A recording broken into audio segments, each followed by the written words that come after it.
In the early hours of Saturday, October 21, 2023, 40-year-old Samantha Woll was killed in her Detroit townhouse.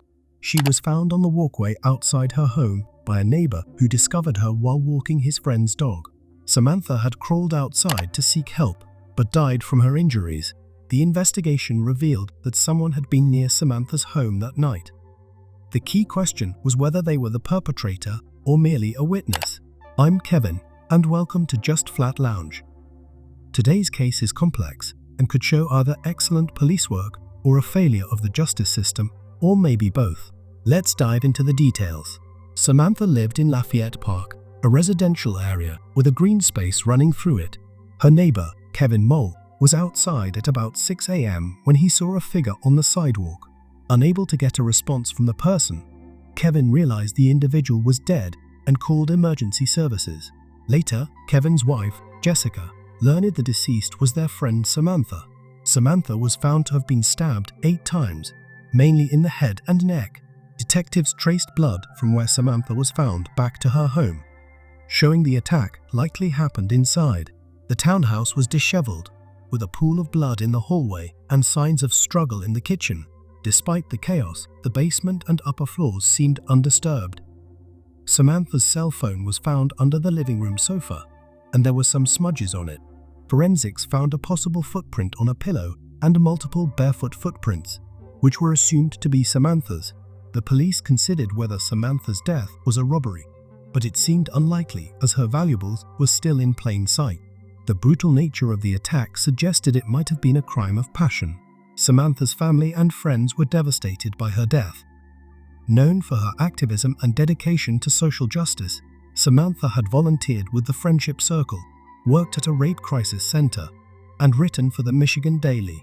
She was deeply involved in her community and had recently helped start an interfaith forum. The night before her death, Samantha had attended a wedding. She drove home at 12:30 a.m., and security cameras showed her arriving safely. Her home security system logged activity in the living room until about 1:24 a.m. It then went into idle mode until a brief sensor trigger at 4:20 a.m. The front door sensor indicated it was never properly closed or locked, leaving the possibility that the killer entered freely. A resident named James heard voices around 1:20 a.m., but wasn't sure what they were. His timeline matched the period when Samantha's security system logged its last activity. Investigators also looked into Samantha's personal life. She had recently broken up with her boyfriend, Jeffrey Hersman, but they were on good terms. Jeffrey was later in Kalamazoo, where he called 911 in a confused state, feeling he might have killed Samantha despite not remembering anything. He had no alibi for the night and admitted he might have tried to outsmart investigators. Jeffrey's call and his mental state led to his arrest. The investigation into Samantha Woll's murder was now centered on him, but many details and evidence were still being analyzed to confirm the truth. Jeff Hersman, initially a suspect in Samantha Woll's murder, was found to have been at his apartment alone during the time of the murder. His alibi was supported by evidence, including surveillance footage and forensic analysis. Jeff's confession was attributed to the adverse effects of medication he was taking for depression. He was eventually released when it was clear he had no connection to the crime. Michael Jackson Bolanos. The investigation shifted focus to Michael Jackson Bolanos, who had a history of vehicle theft and was seen on security footage in the area around the time of the murder. His activities, including trying to open car doors and stealing items, were captured on video. Further forensic evidence linked him to the crime scene, including blood stains on his clothing. Trial and defense. At Michael's trial, his defense argued that the murder was a crime of passion and contested the timeline proposed by the prosecution. They suggested that the attack had taken place earlier than the time indicated by the security system, which could potentially exonerate Michael. The defense also pointed to alternative suspects, including Jeff Hersman. Witness testimony. Testimonies from friends of Samantha Woll and other witnesses were used to establish the context of her relationship with Jeff and the events surrounding her death. The defense also presented a witness who heard sounds that could potentially be related to the crime, although this witness did not hear anything explicitly violent. Outcome. Michael Jackson Bolaños was charged with murder and other offenses. The trial involved extensive discussions about the timeline of events, forensic evidence, and witness testimonies. The case underscores the challenges in criminal investigations and trials, particularly when dealing with complex evidence and conflicting narratives.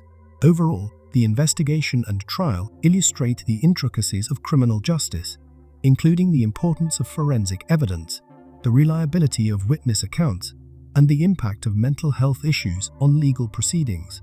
To Sam's family and friends, it seemed like Jeff's mental health issues were being used against him by Michael Jackson Bolaños' defense team. However, their strategy seemed to be working. Brian Brown focused on questioning Jeff about the statements he made to the police and whether his confession to the murder was motivated by guilt. While sitting in the interrogation room, Jeff tried to understand what had caused his unusual behavior, something he had never experienced before. He believed it was an adverse reaction to a medication. During the trial, Michael Jackson Bolaños testified in his own defense, admitting to lying to the police about stealing from cars on the night of the murder. He agreed that the video footage and his phone data closely matched his movements throughout the city, but insisted he had never entered anyone's home. When questioned, he explained that he found Sam Woll lying on the ground and had approached her, but only to check if she was okay. He touched her neck to see if she was alive, but she was unresponsive. He described her as cold to the touch and quickly left the scene after realizing she was dead.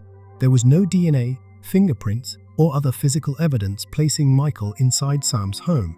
The blood on his sleeve and backpack, according to his testimony, was explained by him leaning over Sam and touching her, resulting in small bloodstains.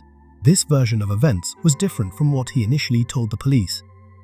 The prosecution also played a recorded phone conversation in which Michael's girlfriend, Tiara, mentioned she had washed his jacket before the police found it. During cross-examination, the state highlighted inconsistencies in Michael's testimony. Michael claimed he ran from the scene out of fear of how it would look if he was the one who found Sam's body. He also described Sam as cold, which conflicted with the defense's theory that Sam was still alive shortly before she was found. The state argued that Sam's activity on her iPhone showed she was conscious and using the device shortly before she died, contradicting the defense's suggestion that she had been unconscious for hours after being attacked. They also pointed out that it would have been impossible for her body to be cold if she had just moved minutes earlier. The prosecution maintained that the circumstances of Samantha Woll's death suggested a quick and sudden killing. They dismissed the defense's suggestion that one of Sam's ex-boyfriends could have committed a premeditated attack, as there was no evidence to support that theory.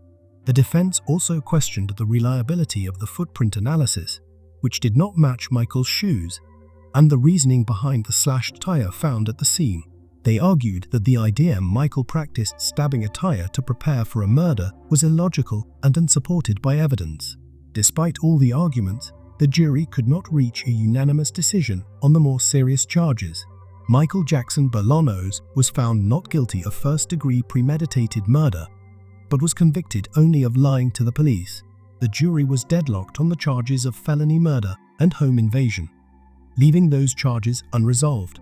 After the trial, Sam's family expressed their disappointment that justice had not been fully served. They felt the evidence clearly pointed to Michael as the killer, but the legal system failed to hold him accountable for Sam's death. The judge sentenced Michael to 18 months to 15 years for lying to the police, but no one was ultimately held responsible for Samantha Woll's murder.